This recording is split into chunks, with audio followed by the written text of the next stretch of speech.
जी बच्चे बिस्मिल्लाहिर्रहमानिर्रहीम। Class first year chemistry chapter number 3 most important long question. और ये लॉन्ग क्वेश्चन पहला आपका सेकंड ईयर की बुक में भी मौजूद था, अब उन्होंने इसको मर्ज करके फर्स्ट ईयर में ले आए हैं। हाइब्रिडाइजेशन के नाम से ये टॉपिक मौजूद है। कोशिश करते हैं कि आज हम sp3 हाइब्रिडाइजेशन को समझने, बड़ी इजी है बच्चे, गौर कीजिएगा, बहुत इंपॉर्टेंट भी है। आप इसकी सबसे पहले डेफिनेशन लिख लें। When orbitals of different shapes and energy, when orbitals of different shapes and energy are mixed together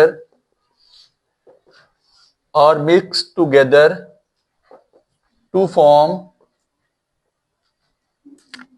a new orbital of same shape and energy. Definition लिख लें बच्चे, फिर आपको बताते हैं करना क्या है। व्हेन ऑर्बिटल्स बच्चे डेफिनेशन लिखे, when orbitals of different shapes and energy are mix together to form a new orbital of same shape and energy, it is called hybridisation.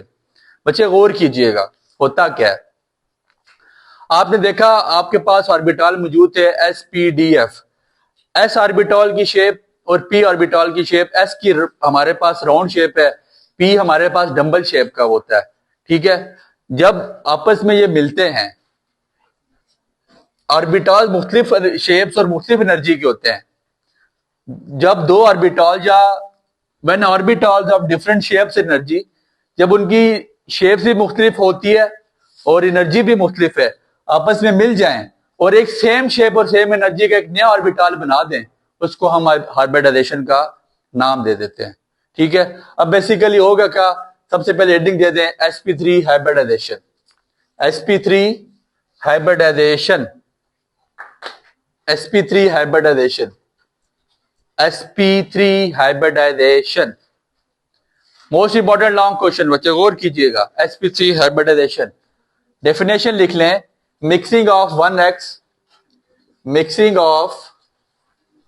1s and 3p orbitals, mixing of 1s and 3p orbitals called sp3 hybridization। जब हम एक s और 3p orbital को आपस में मिलाकर एक नया ऑर्बिटल जनरेट करते हैं, of same shape and same energy का, उसको sp3 हाइब्रिडाइजेशन का नाम दिया जाता है। सेम शेप और सेम एनर्जी, s की एनर्जी और शेप डिफरेंट है, p की एनर्जी और शेप डिफरेंट है, जब आपस में मिक्स किए और एक सेम शेप और सेम एनर्जी का एक नया ऑर्बिटल मेरे पास आ गया, उसको क्या कहते हैं, sp3 हाइब्रिडाइजेशन। आपको जैसे पता लग रहा है sp3, in sp3 the contribution of s is 25%। लिखें कि sp3 में कंट्रीब्यूशन आपकी, जो s की कंट्रीब्यूशन है कितनी है, 25%, और p की कंट्रीब्यूशन आपके पास कितनी है, 75%। सामने पता लग रहा है बच्चे sp3। अब टोटल आपके पास 4 ऑर्बिटल बन जाएंगे, एक s का और 3 किसके, p के। गौर करें बच्चे, इधर देखें, आपके पास टोटल कितने ऑर्बिटल बन जाएंगे, 4। एक s का ऑर्बिटल बनेगा और 3 p के ऑर्बिटल बनेंगे। दैट मींस कि s कितना हो जाएगा, 25%, और p के 3 ऑर्बिटल 75%। सो 25 और 75 आपके पास कितने हो जाएंगे, 100%। गौर कीजिए बच्चे, डेफिनेशन लिख लिए, उसके बाद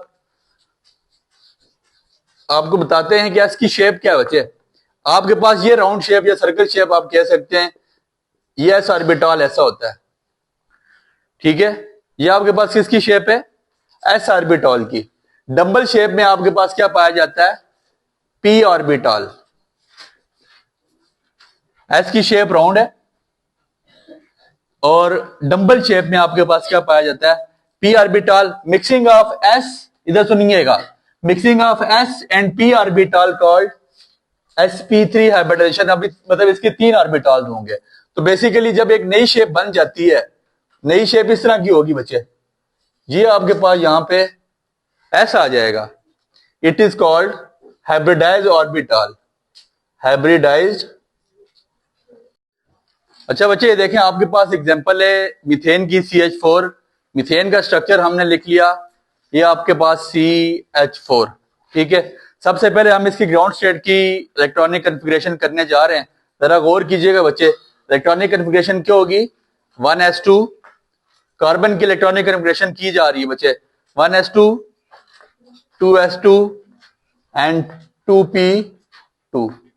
ठीक हो गया, 1s2 2s2 एंड 2p, ऐसे ही है इलेक्ट्रॉनिक कन्फिग्रेशन 9th क्लास में पड़ी हुई है। ये आपके पास K शेल और ये आपके पास L शेल है। ठीक हो गया, ऐसे ही है। इसको मैं अगर ऐसे लिखूं 1s2 2s2, अब जो बेसिकली जो P है ना बच्चे, P आपके पास डंबल शेप है और P की 3 तरह की एक्सिस होते हैं, 2px 2py and 2pz। That means जो P की हमारे पास यहां पे पार्टीशन हुई हुई है, एक Px के पास इलेक्ट्रॉन मौजूद है और एक इलेक्ट्रॉन Py के पास, लेकिन Pz के ऊपर कोई इलेक्ट्रॉन भी मौजूद नहीं है। ये ग्राउंड स्टेट की इलेक्ट्रॉनिक कन्फिग्रेशन मैंने करके आपको बता दी कि मेरे पास Px पे एक इलेक्ट्रॉन मौजूद है, Py पे एक इलेक्ट्रॉन मौजूद है, लेकिन Pz पे कोई इलेक्ट्रॉन भी मौजूद नहीं है। ये किसकी इलेक्ट्रॉनिक कन्फिग्रेशन थी? ग्राउंड स्टेट की। अब हम एक्साइटेड स्टेट की इलेक्ट्रॉनिक कन्फिग्रेशन करने जा रहे हैं। इलेक्ट्रॉनिक एक्साइटेड स्टेट की इलेक्ट्रॉनिक कन्फिग्रेशन में क्या होगा, लिखिएगा, हेडिंग दीजिएगा एक्साइटेड स्टेट। एक्साइटेड स्टेट में ऐसा होना जा रहा है बच्चे 1s2 2s। अब जरा गौर कीजिए बच्चे, यहां पे जो s ऑर्बिटल के पास आपके पास मैंने आपको बताया mixing of 1s and 3p orbitals called sp3 ऑर्बिटाइजेशन। अब s के पास यहां पे दो हैं, एक s अपना इलेक्ट्रॉन उठा के किसको देगा? Pz को। एक इलेक्ट्रॉन यहां से 2s से निकलेगा, ये 2s में से एक इलेक्ट्रॉन निकल के ये किसके पास आ जाएगा? Pz के पास। तो अब ये क्या बन जाएगा? 2s1, फिर इसके बाद 2px1 2py1 एंड 2pz1। आपके पास s ऑर्बिटल ने आपके लिए कुर्बानी दी और उसने क्या कहा जी कि मेरा एक इलेक्ट्रॉन आप लेके अपना z ऑर्बिटल या अपना z एक्सिस को कंप्लीट करवा लें। ये अब आपको नजर आ रहा है बच्चे, mixing of 1s and 3p orbitals, it is called 3sp3 hybridization. एक s और 3p आपस में मिलके sp3 हाइब्रिडाइजेशन बना चुके हैं। ये आपके पास ग्राउंड स्टेट की थी इलेक्ट्रॉनिक कन्फिग्रेशन, एक्साइटेड स्टेट की। अब आपके पास हाइब्रिडाइज स्टेट की इलेक्ट्रॉनिक कन्फिग्रेशन है, हाइब्रिडाइज स्टेट। हाइब्रिडाइज स्टेट की इलेक्ट्रॉनिक कन्फिग्रेशन मेरे पास मौजूद है। अब जरा मेरी बात पे गौर कीजिएगा बच्चे, डुप्लीट रूल तो उसी तरह कंप्लीट है 1s2। इसके बाद गौर करें बच्चे, ये आपके पास आ जाएगा sp3 एक इलेक्ट्रॉन, sp3 एक इलेक्ट्रॉन, sp3 एक इलेक्ट्रॉन, sp3 एक इलेक्ट्रॉन। अब आपके पास हाइब्रिडाइज स्टेट क्या बन गई? चारों के पास एक एक इलेक्ट्रॉन आ गया। sp3 के पास, इसके पास भी एक, इसके पास भी एक, इसके पास। अब जाहिर सी बात है जब s ने अपना इलेक्ट्रॉन उठा के p को दे दिया, दैट मींस के sp3 बन चुका है। अब कितने उसके वो बनेंगे ऑर्बिटल्स? 1 2 3 4।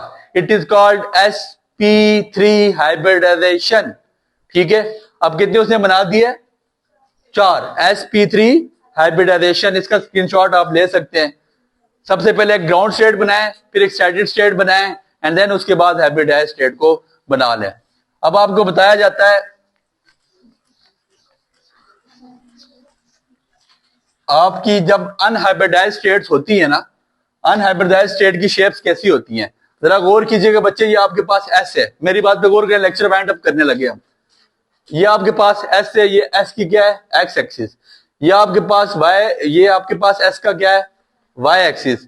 ये आपके पास इसका क्या है? Z axis. ठीक हो गया, फर्ज करते हैं मेरे पास पी एक्स ऑर्बिटल का, ये आपके पास क्या आ जाएगा?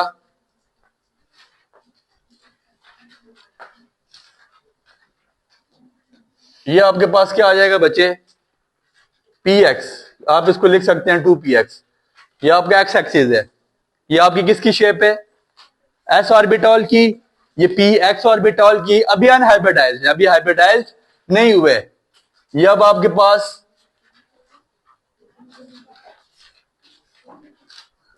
2py, ये वाई ऑर्बिटल की शेप है, और इसके बाद ये आपके पास जेड एक्सिस पे 2pz, ये अनहाइब्रिडाइज्ड जेड ऑर्बिटल की शेप है। आप इसको शेप्स को अपने पास बना लें, अभी ये सारे अनहाइब्रिडाइज्ड हैं। S orbital, px and then py and then it is called pz orbital. आपके पास 4 ऑर्बिटल मौजूद हैं, अभी तक ये अनहाइब्रिडाइज्ड हैं। अनहाइब्रिडाइज्ड की शेप्स आपसे कोई पूछ सकता है, देन उसको बता दें जी कि एस की शेप, उसके 3 axis p of x, p of y and then this is called p of z। ये आपके पास चारों शेप्स आ गई। अब आपको इन्हीं शेप्स को हम जोड़ के sp3 की एक नई शेप जनरेट करने जा रहे हैं, sp। अच्छा बच्चे देखें, ये अभी आपने अनहाइब्रिडाइज्ड ऑर्बिटल की शेप्स देख ली हैं। अब यही हाइब्रिडाइज्ड ऑर्बिटल की क्या शेप्स हैं, जब sp3 आपस में मिलेगा उनकी क्या शेप है, मैं आपको बता रहा हूं sp3 कैसे बनता है बच्चे। ये हाइब्रिडाइज्ड ऑर्बिटल है, s और p आपस में मिल जाते हैं, ये s है एंड ये p है, ये आपस में मिल गया, ये क्या बन गया आपके पास sp3। इसी तरह की 4 शेप्स हैं। हम डायरेक्टली मीथेन का स्ट्रक्चर बना लेते हैं, मेरी बात पे जरा गौर कीजिए बच्चे। आपके पास मीथेन का स्ट्रक्चर बनने जा रहा है, ये आपके पास एक आपके पास y एक्सिस पे ये आ गया, ये आ गया एक, ये सारे आपके पास sp, ये आपके पास sp3 सेंट्रल एटम आपके पास कार्बन मौजूद है, और ये सब आप इसके साथ लिख सकते हैं sp3 sp3 sp3 and this is sp3। ये सारे आपके पास क्या बन जाएंगे, sp3। जैसे अभी आपको मीथेन लिख के बताया था, टेट्राहेड्रल ज्योमेट्री है, ये देख लें आप टेट्राहेड्रल बन रहा है, ठीक है। ये सारे हाइब्रिडाइज्ड ऑर्बिटल हैं। हाइब्रिडाइज्ड ऑर्बिटल की शेप ये होती है, मतलब s और p की आपस में मिक्सिंग हो जाती है, s और p आपस में मिक्स हो जाते हैं, तो ये हाइब्रिडाइज्ड ऑर्बिटल की शेप है। और जब मैंने इनको जोड़ दिया, sp3 बना दिए, 4 मेरे पास नए ऑर्बिटल आ गए सेम शेप और सेम एनर्जी के, उसको मैं sp3 हाइब्रिडाइजेशन कहूंगा। 4 ऑर्बिटल मेरे पास सेम शेप और सेम एनर्जी के आ जाएंगे, ये क्या कहलाएंगे, sp3 हाइब्रिडाइजेशन। बच्चे जरा इस बात पे गौर करें, आपके पास मीथेन है और मीथेन में कार्बन के साथ क्या लिंक हुए हैं, चारों हाइड्रोजन, तो एक हाइड्रोजन आपके पास ये आ जाएगा, एक हाइड्रोजन आपके पास ये आ जाएगा, एक हाइड्रोजन आपके पास ये आ जाएगा, एक हाइड्रोजन आपके पास ये आ जाएगा। It is also called the structure of methane. ये आपके पास मीथेन का स्ट्रक्चर भी है। और आपसे कोई पूछे यहाँ पे कितने सिंगल बॉन्ड है, तो आप उसको बता सकते हैं कि 4 सिग्मा बॉन्ड बन रहे हैं, 4 सिंगल बॉन्ड है, ठीक है। बस 2 बातें आपने और लिखनी है और आपका टॉपिक क्लोज है। इधर सुनिएगा, एक तो आपने लिखनी है ज्योमेट्री, इसकी ज्योमेट्री क्या है, ज्योमेट्री इसकी आपके पास क्या है, टेट्राहेड्रल। टेट्राहेड्रल ज्योमेट्री देख लें कैसे, ये देखें आपके टेट्राहेड्रल शेप बन रही है, थोड़ी सी डायग्राम हमसे लूज बन चुकी है, ये आपके पास टेट्राहेड्रल ज्योमेट्री बन चुकी है, ठीक है। ये टेट्राहेड्रल शेप है, इसकी ज्योमेट्री कितनी है, इसकी ज्योमेट्री क्या है, टेट्राहेड्रल। इसका बॉन्ड एंगल कितना बनता है, 109.5 डिग्री। आप यहाँ पे इसका एंगल मेजर कर सकते हैं, और इसका एंगल क्या बनेगा, 109.5 डिग्री। आप डेफिनेशन लिखें, मीथेन की एग्जांपल दें, हाइब्रिडाइज्ड ऑर्बिटल बताएं, अनहाइब्रिडाइज्ड ऑर्बिटल बता के फिर उसके बाद सेम शेप और सेम एनर्जी के नए degenerate orbitals, degenerate orbitals, same shape और सेम एनर्जी के आप बना दें, आपका क्वेश्चन कंप्लीट हो जाता है। मोस्ट इंपॉर्टेंट लॉन्ग क्वेश्चन है from board point of view. उम्मीद करते हैं आपको ये समझ आया होगा। Enjoyed the lecture? Give it a like. Stay updated. Like, subscribe, and comment.